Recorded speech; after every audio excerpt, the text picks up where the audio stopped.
Hi there, Sanbonani Molweni. Welcome to Fix channel. If you're new here, please subscribe before the end of the video. If you're returning, thank you for love and support. I appreciate you. Yo, guys, ngiyaxolisa bengekho right. Sisazoqhubeka sikhulume sixoxe ngo-season 8 of Uthando Nesithembu. Kule channel nje simandla ekuxoxeni, ukuhleba ke sihlebe kancane. Izinto esifunda kuzona ngicabanga ukuthi ukubheka into evela lapha ku-TV show kubeke ukuthi indlela evela ngayo ikhona into esifunda kuyona.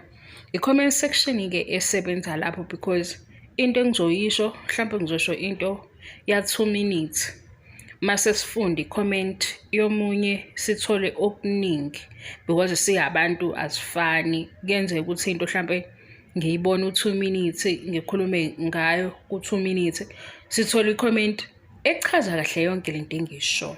Yilapho ke sisizakala khona if kufike into evela ezisifundo because abantu sibabuka kuthando nesithembu ezinye izinto ezizokwenzeka nasi zishiya nesifundo ezinye ke siyayibabaza. Lana ke sikhuluma ilanguage yebusiness. Kune comment we post le guys ivele ku Facebook mangaba ngikhuluma iphutha ukhuluma obhalile angisamkhumbuli because ishare abantu abaningi okhuluma ke ngebusiness side of Uthando Nesithembu uthi baba umsele wenzeni nange seku season 8 so mayikhuluma ngeindaba zemali sekukhona ke ofaka ukuthi no Sneh engenza kahle abe kude base kuba khona ke othi ngeke avele athole izinto ngoba wakamsiliko yabo mhlambe ukukhuluma ngazo ngokuqashwa noma ukukhuluma ngani kuleyo comment ke khona othi uSneh une podcast sengibuya lana ke kule platform ngibheke podcast kaSneh angiyitholi sesizokhuluma ke ngaleyo ndaba ngalokho ke kwebusiness because abantu guys abanye abantu banendlela yokubuka umuntu bembox bembeke khoneni elilodwa silapha ke kuSneh into engamsebenzela uSneh yiyo le podcast eniprofethayo noma ingakafiki noma izofika noma kube bebecabanga lokho kanjani Uthando Nesithembu mawuphela isizon nesizon kuba khona igap njengamanje ngicabanga ukuthi from season 6 mangaba ngiphosisa kodwa nje kulama season abuya manje kanye no season 8 sebefika from January to baqede nini sebefika la unyaka uqala ngesikhathi unyaka uqala bethatha inyanga ezu3 or 4 ku-TV bathatha i-break bona musikhathi bethatha i-break ila ngena khona uSneh yabo labantu abathi sibe sibuka season 8 yabo manje mhlambe nje after episode 2 ngenze isibonelo kube khona umunye ethi sicela umakhelwane asemzumbe yabo asihambe siyomovela eMzumbe ziyakhipha eMzumbe ila ngena khona uSneh ngoba uSneh uhlala nabo labantu esibadingayo laba abantu kuthiwa manje njengoba season 8 usuphelile ku TV show bengekho kuMzansi Magic bethi abantu sinesizungu uSneh uhlala nabo abakubo umndeni wakhe.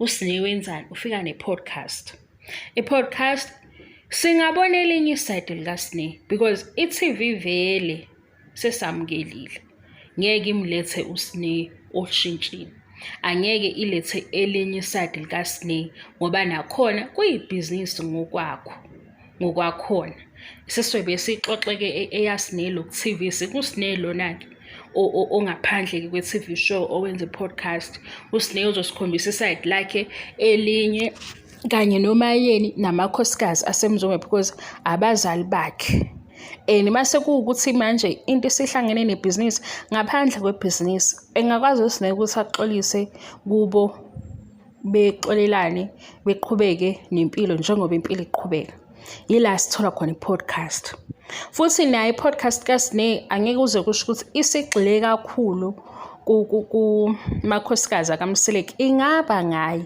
elinye iside likaSneh ngikukhumbula i-episode yokwizingane zesithembu ku season 2 angikazi noma season 2 season 1 uSineya ehamba noThando beyoshopha ngoba kwakuyinto esingakaze sibone. Sakujabulela ukubona ukuthi enze njalo, exoxe nomntwana embuze nje ukuthi izinto zihamba kanjani, indaba yokuhlolwa ucabangani, njengoba ade beqalile engathi bazojoyina iy'ntombi oThando nalabanye abantwana bamantombazane. So leli elinye isayidi likaSineya ngoba alikho ku-TV singalibuka la ku-YouTube. uSineya ehleli noMayeni bexoxa, bengabe bexoxa ngani, singakubuka lokho ngoba uMayeni siyamkhumbula, uMacele, uMakhumalo, uMangwabe, uBaba uMseleku. Labanye abantwana ngithi bayaphithizela benze ezinye izinto, nabo ukubamba nje lowo 5 minutes or 20 minutes ngoba phela singaba khona isikhathi babhizi bonke. Bengifakazela-ke lowe podcast kodwa sengibhekile angiyitholi, kodwa ikhona-ke into engenzeka ngoba nayo igap. Abantu bayasho ukuthi cha, sikhumbula uThando Nesithembu, uSineya uhlala la kwenziwa khona uThando Nesithembu. Kodwa-ke uMangwabe usehambile noma akahambile, uSineya uyazi ukuthi uMangwabe usemsebenzini noma ukwenzakalani. Yabona nje lo 10 minutes mkhulu, enza something ngoba lana kulama social media platforms bakuhlangabeza kukhona into oyenzayo. Abantu thina esibukayo esizofollowa silandele ukuthi wenzani. Ama-brands nama senza i-proposal uzosebenza lawo bafuna ukubona ukuthi wenzani. Ilana-ke nesekusebenzisa ukuthi uSineya wakuThando Nesithembu ngoba siyamazi lapha yakuThando Nesithembu ubiziwe kwenye i-podcast, sahamba siyolalela ngoba sesibona ukuthi khona uSineya, sisibuza ukuthi kaze uSineya uzofika ekhulume ngani. Wayixoxa-ke lezi zinto ayixoxile-ke ezinye zagcina lapha yakuThando Nesithembu ngoba indaba zakubo okunye. Kodwa mayiseza la ku-podcast engaba uSineya ohlukile ngoba vele lo oku-TV akusho ukuthi sekuSineya wonke loyana, akaphelele loku-TV. Loku-TV elinye iside lakhe elivezwa i-TV, yena ingakwazi ukuveza elinye futhi iside lakhe la ku-YouTube mase siyambuka futhi. Naku-TikTok kuyaphithizela okukhomba ukuthi mayengayiqala into efana nayo le podcast ingasebenza ngoba lapha ku-TikTok umjolo bakhona abantu ukuthi uSineya bayamazi.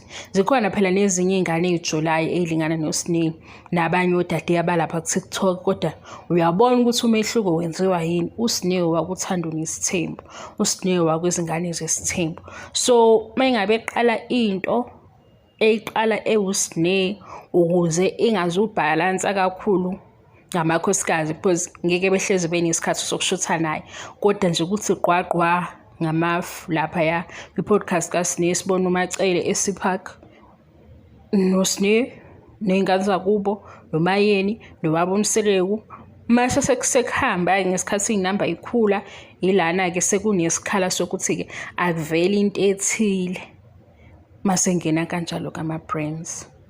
Ayona-ke mawusikoda mawuyibuka njengoSineya wakuThando Nesithembu ungabona ngathi ngeke aze akwenze lokho, kodwa mase uyibuka ukuthi uSineya lo okuThando Nesithembu 5% wakhe engayenza lento esiyishoyo ngoba lana ku-social media akudingwa ngisho i-English ebizayo, akudingwa nje ukuthi uzuyiluma ulimi, uyeza ne-language yakho. Abasalayo sebeyibamba kancane ngoba phela umuntu uma umlale yazi ngisho ilanguage ungayazi, sengike ngayibuka lento, ngisho ilanguage ungayazi uyakwazi ukuthola ukuthi umuntu uthini ma umlalele. NoSineya-ke nesiZulu la esixoxele, esishuthele, esikhombisa oMayeni, esikhombisa oMakhumalo, oMangwabe, eThishui, eSeapark, esirawundele laphaya eMzumbe. Khona indlela sifuna ukuyibona eMzumbe ukuthi ikhona yini nayibole kahle. Khona indlela sifuna ukuyibona. Yabo nje mayingajikeleza nje ngisho ey'ndlini zaseMzumbe so ibuka thina leyo video. Ngeke phela ukuthi uSineya lapha ku-TikTok ulandela ukuharaswa kuphela. Angithi nalaba abamlandela ku-TikTok beyobuka umjolo nangapha bengalunguza esenza into-ke ezomfakela imali. Mina-ke bengizovumela loyo othi noSineya Ngoba enye into guys, asiphiwanga izinto ey'fanayo. Ngiyabona nje manje kunemfundo, kunokuhleka ukuthi ithuba lesikole. Mina guys ngivele ngi-stress ngenye indlela. Yabo abantwana bekhona bengaba kwi-age group efanayo, kodwa baney'phiwo ezingafani, banamathalente angafani. Even isikole naso, ingakho isikole sinemkhakha ehlukene, ngoba singena endaweni eyodwa.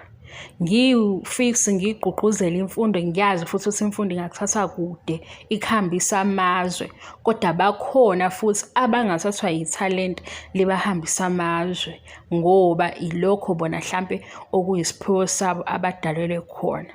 Omunye ngeke aze abhekane nomnyango we-university, kodwa uyongena e-university ngethalente ezoyikhombisa ukuthi ubani. Yingakho kuhlukahlukene. Khona aba-excela kuma-sports, khona aba-excela ekwenzeni izinto ngezandla, kukhona aba-excela esikoleni, kuhlukenwe.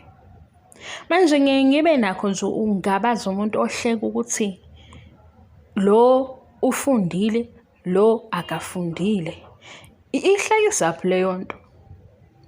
Lona uyafeyila, lona uyaphasa. Ihlekisaphi leyo nto?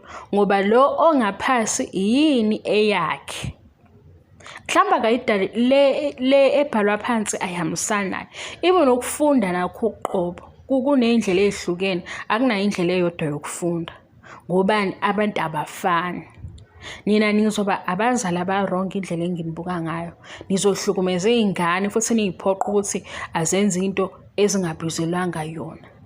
Ngoba manje ngesikhathi sikhula, sikhulele namathuba azivezelayo ukuthi khona abangena la, khona abangena la, khona abangena la. Lo into eseyizamile ebona ukuthi ayimvumeli, okusho ukuthi ayihambisani naye, ngoba sidalwanga safana. Nokucabanga futhi asicabangi ngokufana. Into embi ilo yoku-undermine nokudelelana, because ubona ukuthi lo uthi wena uslow. Angilithandi nje kwalona lelo gama uzithi omunye uslow. Akusiyinto yakhe, ayivumelani naye leyo. Yingakho ngisho la ey'koleni ezibekiwe-ke from amabanga aphansi, kuyaye kubhekisise ukuthi umntana uyangena yini la noma akangeni, ukuze angene endaweni e-right ehambisana naye. Manje nje mase kuzofika umuntu ehleka ukuthi kodwa yena isikole sinjani. Hayi bo, hayi. Siyasithola amathuba angcono, izinto ayithathe ayibeka la phambi kwethu, siya-understand, because qala bekungekho lula. Nami ngeke ngibone ukuthi hayi, sisasesikoleni ngibone ukuthi hayi, kukhona ukuthi uthisha uyayichaza into, mhlampe ayichaze kube ukuthi usuku lokuqala, ngoba seyiqala leyo chapter, sizosala. Maseyiphinda uma mhlampe size ayiphinda kwaphela amasonto amabili, kukhona ongezwa, udinga ukuthi asondele eduze kwakhe yedwa okanjani, ingoba asifani.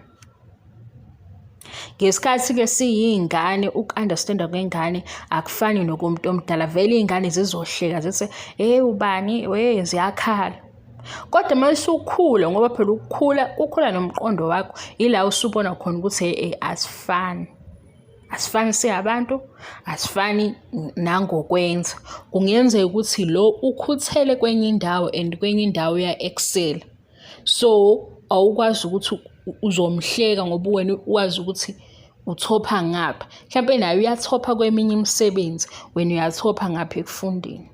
And-ke impilo-ke yona nolejeni yethu sonke akekho oyaziyo. Ungahleka nje umuntu manje, kusasa umbone eselaphaya, usuzothona kwathathwa lento, kanti wena iy'nkulumo zakho esey'phendulekayo, ngokuthi wena uthatha umuntu wambeka ekhoneni ngey'nkulumo zakho, ngokucabanga kwakho, ngokum-undermine kwakho. Kanti impilo yakhe ayaziwa wuwe, nethalente lakhe aliphiwanga wuwe. Wena ungambuka nje ukuthi loyana ayikho indaba yakhe. Uma usuyibona indaba yakhe, usuyaqala kufuna izinto ukuthi shuthi wathatha into etheni. ngoba undermine kakhulu. Bengizokhuluma nge-podcast-ke leyo sengiyibhekile angiyitholi, ngase ngivukwa yilo moya wami ukukhuluma kakhulu, ngase ngiyakhuluma-ke ngiyaxolisa. Kodwa into emnandi ukuthi i-energy senginayo noma ingakafiki ku-100% nginayo, ukusho ukuthi sizokhuluma, sizohleba, sizoxoxa, sazoxabana futhi hawu. Ngoba phela uma ngingaqala ngase ngikhuluma ngothando nesithembu, abantu ave bethanda ukuxabana nami. Akunankinga kodwa phela ngithi yimi osuke ngathatha i-TV show ngathi ngizoxoxa ngayo, kanti i-TV show kuhambe siphinde sikhohlwe ukuthi i-TV show, ngoba kunabantu esaziyo ukuthi bawumndeni bendawonye, kodwa laphaya ku-TV show khona ezinye izinto abayixoxayo. Akunankinga-ke konke. Bengizosho lokho guys ukuthi yes, engakusebenzisa ukuthi uS'Nay wakho uthando nesithembu kwi-podcast sibe khona. The other side of uS'Nay, noma ngabe yiphi indlela engaba yiyona, kodwa uS'Nay ngaphandle kwathando nesithembu, ngoba lo wakuthando nesithembu siyamazi. Lo wakuthando nesithembu ilo oxabanisayo, ilo owenza bonke abantu bebe ngcono, ilo owenza nje, hayi angazi ngizothini, sobe siyikhulume leyo. Bye bye.